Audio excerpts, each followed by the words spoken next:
आज घोडेगाव येथील इनामवस्तीमध्ये बिबट्या पिंजऱ्यामध्ये कैद झाला। हा बिबट्या मादी जातीचा असून साधारण 8 ते 9 वर्षाचा आहे।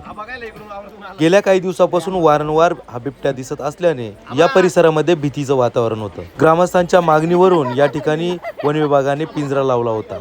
आज अखेर बिबट्या पिंजऱ्यामध्ये कैद झाला। बिबट्या कैद झाल्यावरती तत्परतेने वन विभागाकडून ट्रॅक्टरच्या साहाय्याने या बिबट्याला हलवण्यात आले।